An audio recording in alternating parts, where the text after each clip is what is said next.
Oke, baiklah. Selamat pagi, teman-teman. Sekali lagi, Pagi Bu, Pagi, Bu. Bu. semangat ya, nggak ngantuk ya. semangat Semangat, Bu. Bu. Semangat, semangat, Bu. Oke, eh saya sebelum kita mulai, mari kita bersatu dalam doa dulu supaya semuanya bisa lancar. Mari kita berdoa. Selamat pagi. Sudah, terima kasih. Langsung saja saya share screen. Kapanpun teman-teman mau tanya, langsung aja Ibu interupsi gitu atau maaf saya mau bertanya Bu gitu ya. Iya, Bu. Hmm, Baik. oke teman-teman. Jadi untuk pertemuan kali ini kita akan sama-sama belajar tentang proses penelitian. Oke, sebelumnya tapi saya mau tanya dulu sama teman-teman. Kira-kira eh, apa yang ada di pikiran teman-teman ketika teman-teman mendengar kata penelitian?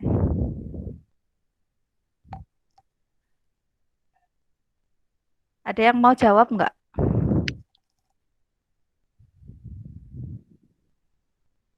Saya mungkin mau menjawab Bu.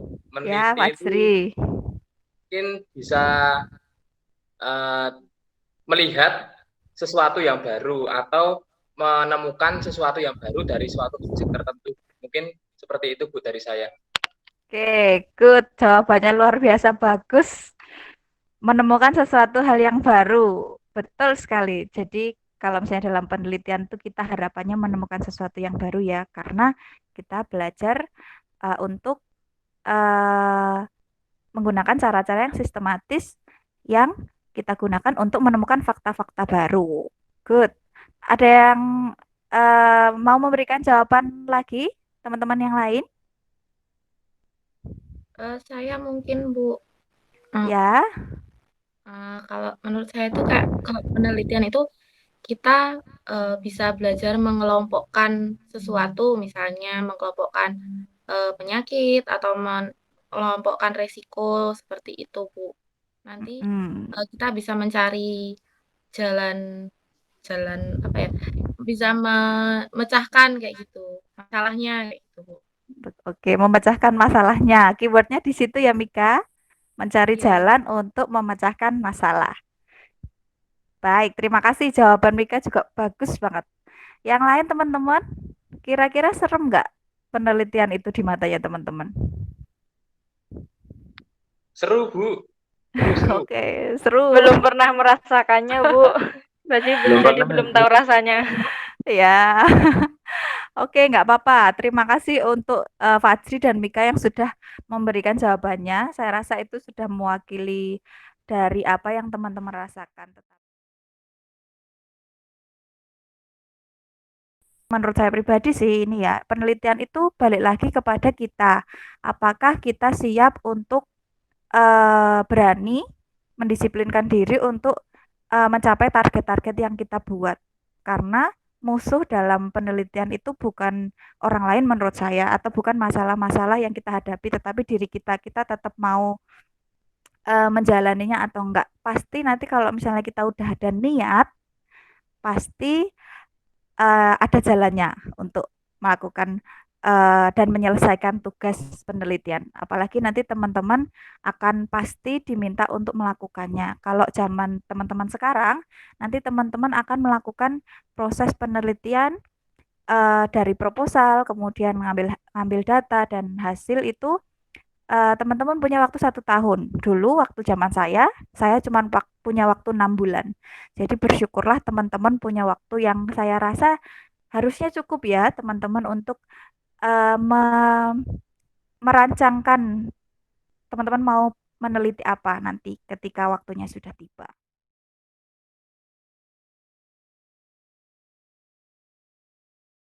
Oke, jadi hari ini kita punya learning objective atau tujuan dari pembelajaran. Jadi learning objektif kita adalah mahasiswa mampu menjelaskan proses penelitian, yaitu pengertian dan tahapan proses penelitian. Oke.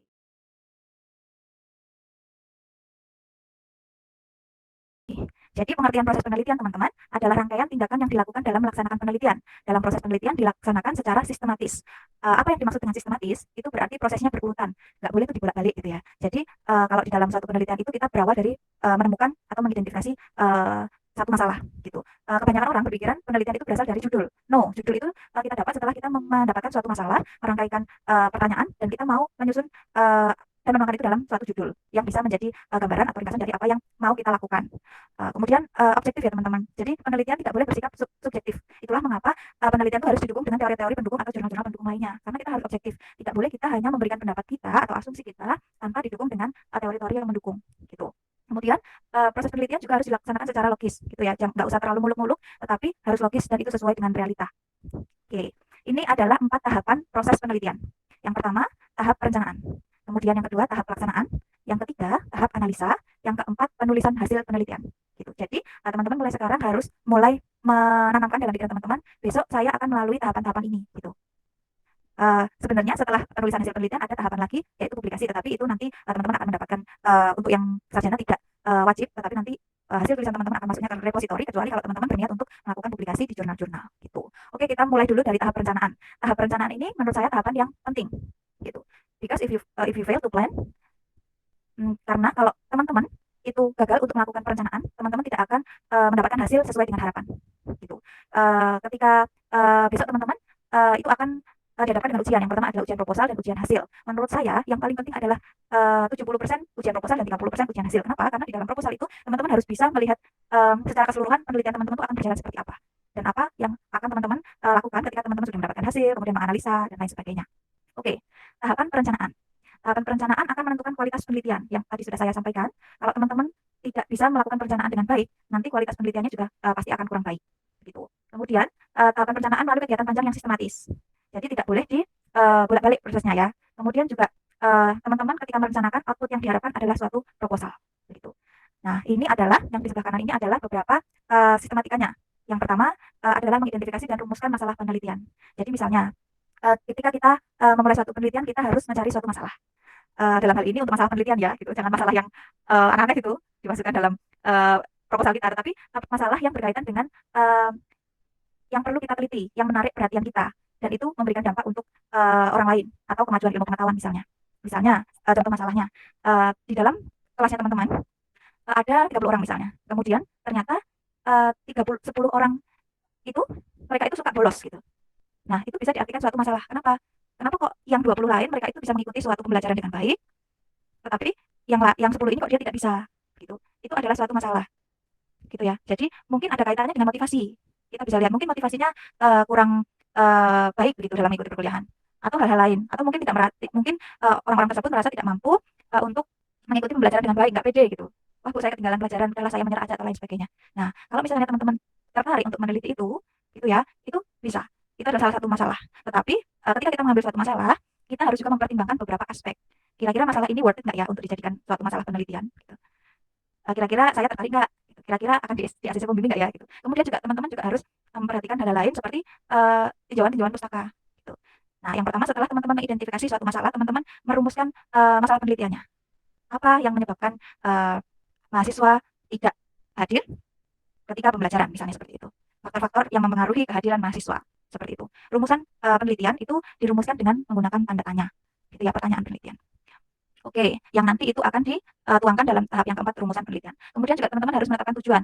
Kalau ada masalah itu, tujuan teman-teman apa? Pengennya ke arah mana?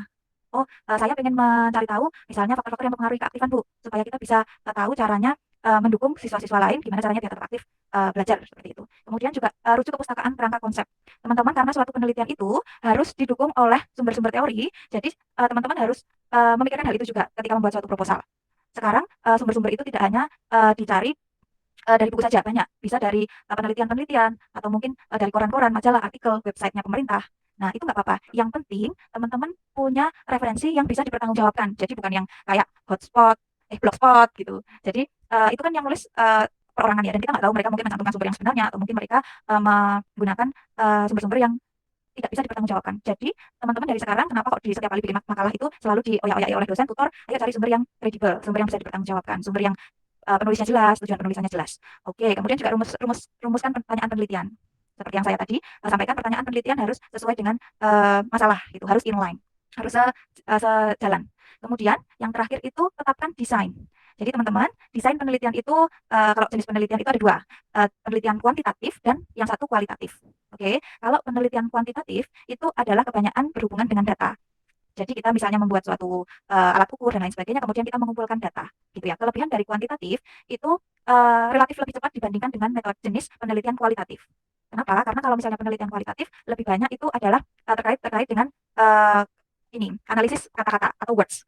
Jadi banyak kosakata yang dipakai di situ, dan metodenya itu cenderung, saya bilang cenderung untuk lebih lama dilakukan karena kita menunggu data sampai jenuh ketika pada penelitian kualitatif. Kalau saya bisa simpulkan, jenis penelitian kuantitatif itu lebih bermain dengan angka, dan penelitian kualitatif itu lebih bermain dengan kata-kata, words, gitu teman-teman.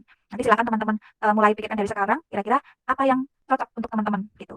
Metode jenis penelitian kuantitatif atau kualitatif. Oke. Kemudian kita harus juga melihat desain penelitiannya. Bisa cross-sectional. Beberapa jenis desain penelitian ini ya saya sebutkan, tetapi tidak semuanya. Cross-sectional itu diambil secara sewaktu. Contohnya misalnya, ketika saya melakukan penelitian waktu sarjana, judul penelitian saya adalah hubungan tentang motivasi dan keaktifan mengikuti kegiatan UKS. Nah, data tentang motivasi siswa dan keaktifan itu bisa saya ambil sekali waktu. Itu namanya adalah desain penelitian cross-sectional. Kita bisa ngambil sekali waktu. Dan itu menurut saya pribadi sih lebih cepat ya, karena kan misalnya saya cuma perlu waktu 1 minggu untuk mengumpulkan data dari 3 kelas. Kalau saya mau mempercepat prosesnya jadi 2 hari, ya asisten penelitian saya yang saya banyakin, sehingga bisa data saya ambil secara cepat 2 hari, seperti itu. Gitu teman-teman. Sedikit tricky sih, gitu. Tetapi lagi-lagi ketika kita berbicara penelitian di ranah pendidikan, teman-teman pasti punya range waktu ya, gitu. Kapan teman-teman mau lulus, gitu. Oke. Kemudian juga metodologi penelitian yang mau diambil apa. Itu berkaitan dengan populasi dan sampel. Populasi itu adalah subjek yang diteliti. Jadi misalnya kalau kelas B jumlahnya berapa ya? Kalau kelas B itu? Halo? 38 bukan tidak salah. Oke, 38. Kalau kelas A? Kalau nggak salah 40. 40, oke. 45. 40-an Bu ya Bu. Oh banyak ya, berarti banyak kelas A ya. Ya, mungkin 40 bulan.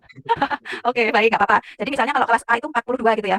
Berarti kalau misalnya teman-teman mau meneliti kelas A, berarti populasinya itu adalah keseluruhan kelas A, tergantung dengan apa yang menjadi kriteria populasi teman-teman.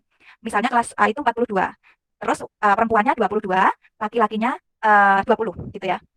Nah, kalau saya sebutkan seperti ini, populasi dalam penelitian ini adalah seluruh laki-laki di kelas A, berarti berapa jumlahnya? Jumlah siswa laki-lakinya itu ada 9.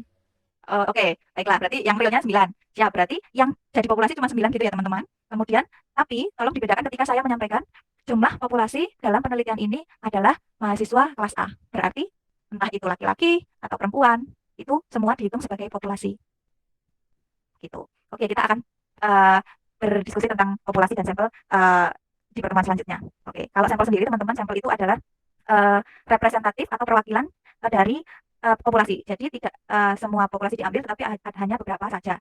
Tetapi ada syarat-syarat khusus yang teman-teman harus patuhi ketika teman-teman mengambil suatu sampel di dalam populasi. Kalau misalnya populasinya itu sedikit, misalnya populasi cuma 10, itu nggak apa-apa kalau semuanya digunakan sebagai sampel. Tapi kalau misalnya populasinya 1000, apa iya semuanya dijadikan sampel? Tuh.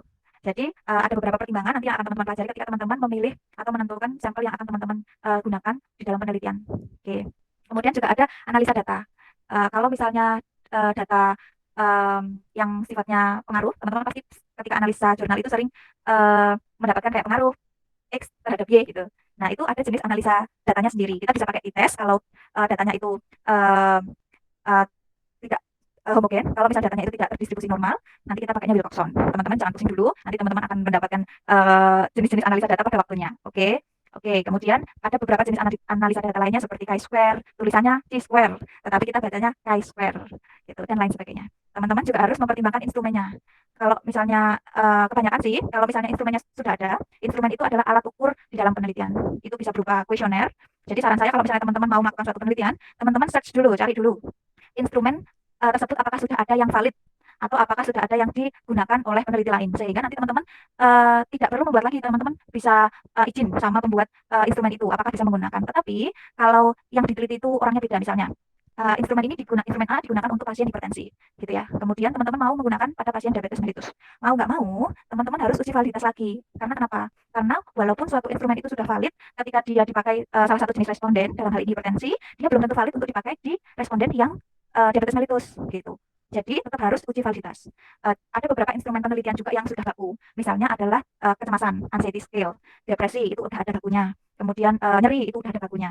Nah, triknya lagi ketika teman-teman membuat suatu proposal penelitian, teman-teman bisa mencari variabel penelitian yang instrumennya sudah baku kayak gini gitu. Jadi yang sudah diakui dan secara nasional, kayak skala nyeri 1 sampai 10 itu kan sudah diakui secara secara internasional gitu. Jadi itu sudah valid dan tidak perlu untuk diuji validitas lagi itu.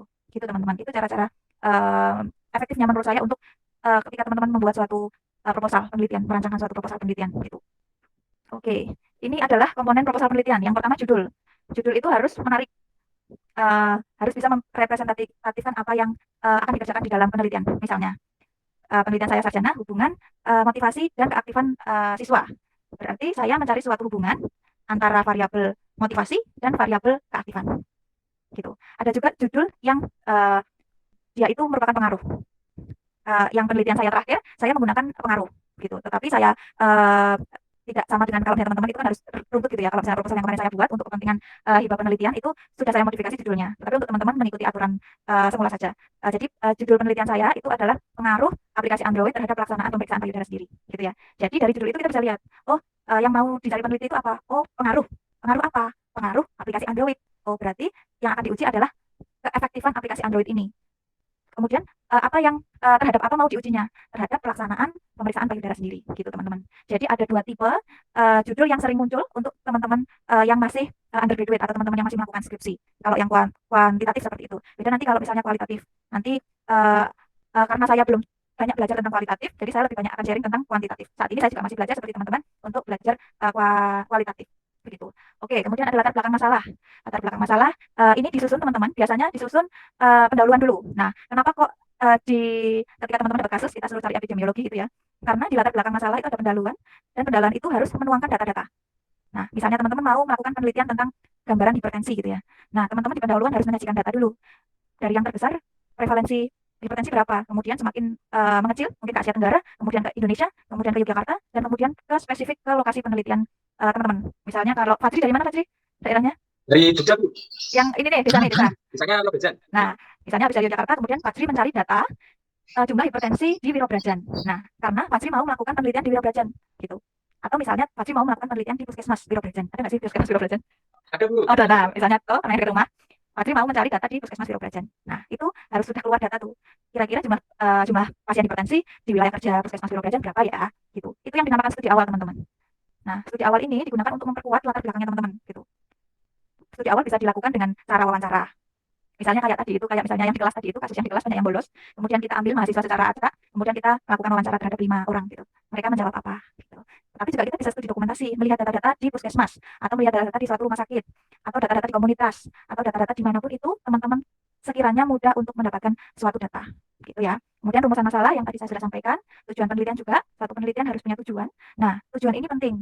Kenapa? Karena dari tujuan ini, nanti teman-teman akan menarik suatu kesimpulan, gitu. Misal tujuan, tadi penelitian saya yang hubungan motivasi dan keaktifan siswa. Itu tujuan penelitiannya adalah mengetahui hubungan antara motivasi dan keaktifan siswa, gitu ya. Nah, itu nanti tujuan ini akan digunakan sebagai dasar ketika kita menarik suatu kesimpulan. Ternyata ada nggak hubungan, gitu. Nah, kalau misalnya ada hubungan, berapa keeratannya? Seberapa erat itu, gitu. Jadi teman-teman akan belajar sedikit demi sedikit. Kemudian juga ada manfaat penelitian, gitu. Diharapkan penelitian itu ada manfaatnya, gitu ya. Ngapain diteliti kalau nggak ada manfaatnya, gitu ya, gitu teman-teman. Jadi karena teman-teman itu sudah levelnya sudah sarjana, teman-teman harus membuat suatu inovasi dan kebaruan yang itu berguna untuk ke depan. Seperti apa? Oke. Kemudian tinjauan pustaka harus jelas sumbernya.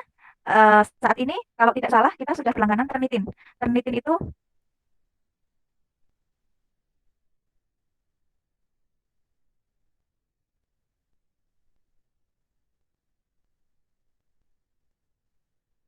Halo, apakah suara saya terdengar teman-teman? Terdengar, Bu. Oke. Ya, Bu, sekarang. Saya pakai laptop aja ya, kalau gitu. Ya, Bu. Tadi sampai mana ya? Sampai Turnitin, Bu. Sampai Turnitin. Nah, oke. Wait ya. Karena handphone saya mati nih dulu. Oke, sampai Turnitin tadi ya. Nah, Turnitin ini teman-teman, dia itu tugasnya untuk mendeteksi plagiarisme. Plagiarisme itu intinya, kalau misalnya teman-teman cuma copy paste, itu akan kopas dari jurnalnya siapa, kemudian teman-teman masukin itu di dalam skripsinya teman-teman. Kalau pada proposalnya teman-teman. Kalau misalnya proposal itu kami masukkan ke dalam Turnitin, itu akan ada suatu catatan di dalam Turnitin itu. Kayak kalau misalnya di Word itu ada komen-komennya itu loh. Nah, di Turnitin itu akan ada keluar warna. Nah, kalimat-kalimat mana saja yang teman-teman kopas, kalimat mana-mana saja yang teman-teman gunakan itu dan asal dari sumbernya yang asli gitu. Jadi teman-teman, yuk kita belajar dari sekarang untuk melakukan parafrase. Parafrase itu menuangkan kembali ide yang dituangkan oleh penulis aslinya kepada tata cara dan bahasa yang kita gunakan gitu. Jadi nanti kalau misalnya itu dicek, itu nggak akan kedetek itu teman-teman gitu ya. Teman-teman saya juga yakin sudah tahu bahwa sekarang itu era digital itu semakin canggih gitu. Nah, oleh karena itu juga teknologi untuk mengecek plagiarisme itu juga semakin canggih. Oke. Kemudian yang ketujuh adalah kerangka konsep, hipotesis, dan definisi operasional. Itu juga harus dilengkapi. Kemudian metode penelitian atau cara-cara, langkah-langkah yang akan teman-teman gunakan. Nah, di metode penelitian itu ada beberapa hal yang kita perhatikan, yaitu jenis atau desain penelitian. Yang tadi saya sampaikan secara sekilas kualitatif atau kuantitatif. Kemudian teman-teman juga harus sudah memastikan teman-teman mau melakukan penelitian di mana, gitu. Kalau bisa, kalau saran saya sih lebih baik kita pendekatan dulu secara informal, meminta izin secara informal, kemudian nanti kalau sudah pasti kita tuangkan itu dalam suatu proposal dan kita membuat surat izin penelitian, gitu teman-teman ya. Kemudian juga populasi dan sampel, pikirkanlah itu ketika teman-teman membuat suatu proposal penelitian. Cara mengumpulkan data, caranya mau pakai kuesioner, atau caranya mau wawancara, interview, atau apa, instrumennya juga alat ukurnya mau pakai apa. Kemudian rencana analisa data. Dan yang terakhir yang tidak kalah penting adalah daftar pustaka teman-teman. Sekarang ada beberapa aplikasi, saya sebutkan mungkin bisa EndNote, Mendeley, Zotero. Nah, itu bisa kita gunakan untuk mempermudah kita menuliskan daftar pustaka. Itu benar-benar membantu. Karena kalau misalnya teman-teman tidak menggunakan bantuan ini, menurut saya pribadi, itu sangat memakan waktu. Saya nggak bilang membuat daftar pustaka itu sulit, no. Tetapi yang saya mengatakan itu memerlukan waktu panjang, gitu. Oke, kita sudah masuk pada pelaksanaan penelitian. Sejauh ini ada yang mau bertanya tentang persiapan?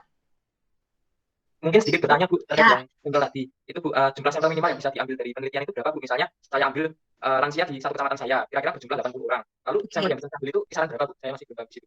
Oke, baik. Terima kasih Fajri buat pertanyaannya. Pertanyaannya bagus banget, karena kalau kita nggak menentukan jumlah sampelnya, kita nggak bisa buat menyajikan data yang valid sebagai representatif dari populasinya. Sebenarnya itu ada hitungannya. Itu kita bilangnya perhitungan Slovin formula. Kita bisa menggunakan itu untuk melihat jumlah berapa, gitu ya. Ada beberapa sumber juga yang menyampaikan bahwa minimal itu 90%, gitu. Saya lupa kalau salah, tapi kebanyakan itu adalah yang dipakai itu adalah Slovin formula teman-teman. Jadi ada perhitungannya khusus. Nanti kalau kita ada waktu kita bisa diskusi tentang hal itu. Tetapi ada hitungannya sendiri nanti perhitungannya itu Fajri. Tetapi kalau misalnya saran saya kalau dia cuma 80 ya, kalau dia di bawah 100 kita bisa ngambil semuanya. Kenapa? Karena kalau sampel itu semakin mendekati jumlah populasi, itu semakin valid datanya. Itu Fajri. Kita diskusi lagi lebih lanjut nanti kalau misalnya di topik yang kedua ya. Nanti kita diskusi tentang populasi dan sampel. Oke? Baik Bu. Siap. Oke, kemudian ada lagi nggak ya dari teman-teman? Belum ada Bu. Udah pusing belum? Sudah. Ya, jangan pusing dulu ya. Jadi teman-teman ini cuma kayak sekilas pandang aja biar teman-teman tahu kalau misalnya teman-teman nanti diharapkan untuk melakukan ini. Tapi jangan dipikir terlalu berat dulu, karena nanti teman-teman akan melakukannya di semester 7. Oke, kemudian ada pelaksanaan penelitian. Pelaksanaan penelitian bila syarat-syarat administrasi telah ditempuh. Nah, syarat-syarat administrasi ini kalau di kampus kita termasuk dengan teman-teman nggak boleh nilainya D. Jadi yang nilainya D, ayo diperbaiki dulu. Tapi saya yakin teman-teman nggak ada nilainya D, aman. Oke, kemudian izin telah diperoleh peneliti, yaitu teman-teman sudah melewati proses perizinan, gitu ya. Kemudian juga teman-teman perhatikan etik penelitian. Teman-teman harus tahu, ketika proposal teman-teman itu ditandatangani oleh semua penguji, teman-teman kemudian harus melakukan suatu prosedur yang namanya pengajuan ethical clearance. Gitu. Kenapa kok itu penting? Karena ketika kita melakukan suatu penelitian, kita harus mengingat bahwa responden kita itu akan menjadi manusia.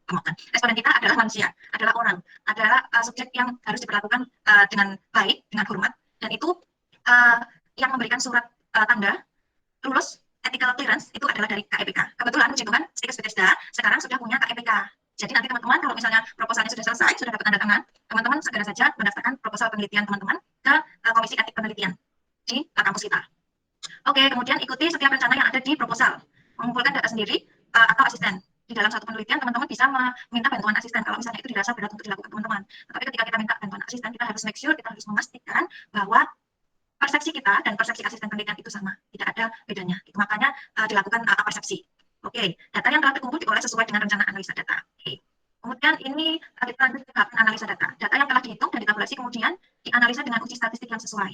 Kalau teman-teman ujinya pakai chi-square ya nanti masukin statistiknya pakai chi-square. Sebenarnya kita bisa sih teman-teman menghitung secara manual, tetapi itu lama sekali dan panjang. Puji Tuhan ada orang yang menciptakan suatu program aplikasi gitu ya, yang namanya SPSS atau program-program lain yang membantu kita untuk mengolah data-data kita. Dan yang terakhir adalah menyimpulkan hasil penelitian. Nah, ini yang terakhir teman-teman, penulisan hasil penelitian. Beberapa mahasiswa itu sudah mengambil data, tetapi laporannya tidak segera diselesaikan, gitu, sehingga tidak bisa dijadwalkan untuk ujian skripsi. Nah, semakin mundur, datanya hilang, gitu. Makanya, ketika kita sudah selesai mengambil data, sesegeralah mungkin melakukan analisa data, menarik kesimpulan, dan membuat hasil penelitian, gitu. Supaya nanti nggak semakin tertunda-tunda. Karena kunci dari keberhasilan skripsi itu adalah tergantung pada teman-teman sendiri. Laporan hasil penelitian harus diselesaikan oleh peneliti sebagai bentuk pertanggungjawaban atas kegiatan penelitian yang telah terlaksana. Oke. Sudah ada pertanyaan dari teman-teman?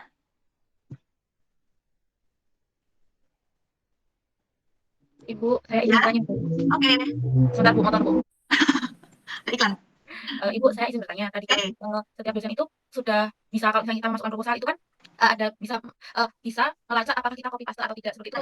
Nah, yang saya mau tanyakan itu ketika kita kan pakai sumbernya misalnya kayak bukunya itu kan 10 tahun ke belakang, Bu. Nah, itu ketika kita ngetik itu kira-kira nanti kita caranya copy paste atau tidak ya, Bu? Kan kita ambil dari sumber buku gitu. Jadi gini Mika, dari manapun kita mengambil itu alangkah lebih baiknya untuk di parafrase, diubah kata-katanya. Jadi Mika pertama caranya baca dulu, misalnya satu paragraf tuh dibaca dulu oleh Mika, satu paragraf itu kemudian Mika menuliskan ulang dengan kata-katanya Mika dengan mencantumkan sumber buku itu. Oke, sehingga nanti kalau dimasukkan ke dalam Turnitin itu nanti tidak akan sama dengan punya orang lain. Kan kita nggak tahu ya, misalnya ada misalnya Elke juga ngambil di buku yang sama. Nah ternyata Elke nggak melakukan parafrase tuh, tetapi kan tetap diupload ke media elektronik misalnya. Kan nanti tetap akan kelihatan, akan ada similarity-nya yang keluar gitu. Gitu ya. Jadi dimanapun sumbernya, entah itu teman-teman ngambil dari buku atau ngambil dari jurnal, ngambil dari majalah, itu teman-teman harus melatih diri untuk melakukan parafrase gitu.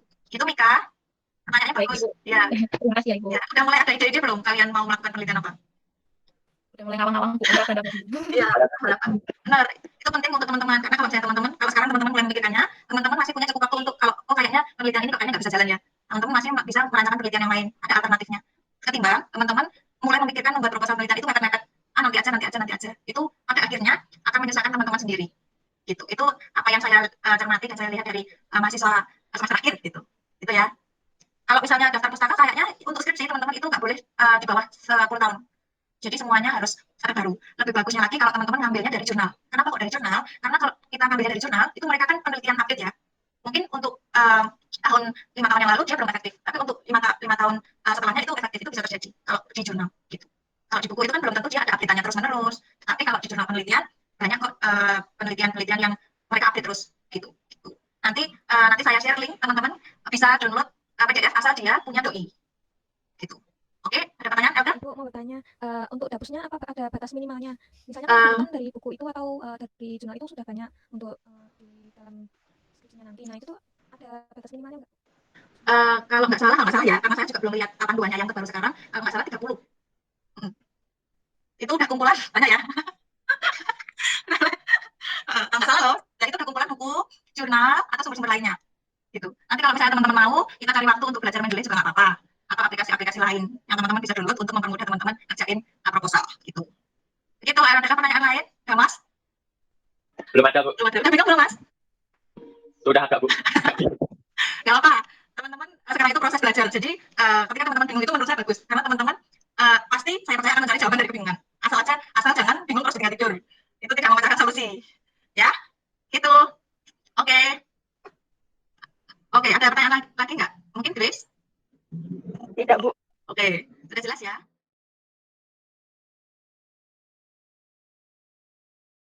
Iya, Bu. Kalau gitu, saya mau tanya, proses penelitian tadi kan ada 4, apa aja? Ayo. Bu. Ada perencanaan, lalu pelaksanaan, analisa, dan penulisan hasil penelitian. Ya, good job, Elke. Terima kasih. Oke, kalau proses penelitian tadi yang di awal di pengertian saya sebutkan ada 3. Apa aja? Harus 1 urut atau sistematis, Bu. kemudian harus Objektif. Objektif, good. Satunya lagi harus Sesuai fakta atau logis. Oke, harus sesuai fakta atau logis, nggak boleh dibuat-buat ya. Good job. Terima kasih teman-teman. Kira-kira gimana? Susah nggak? Masih ngawang, Ibu. Masih Ya, nggak ngawang, Bu, apa-apa, belum. nggak apa-apa. Apa Ibu? Ini saya pilihkan memang materinya yang menurut saya bisa menggambarkan keseluruhan dari proses penelitian gitu loh. Jadi teman-teman saya harap punya gambaran yang utuh dari suatu proses penelitian. Jangan cuman kepotong-potong gitu. Oke, baiklah. Terima kasih untuk kerjasamanya teman-teman hari ini.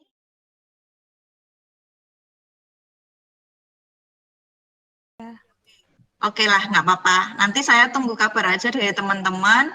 Nanti untuk topik selanjutnya adalah tentang populasi dan sampel.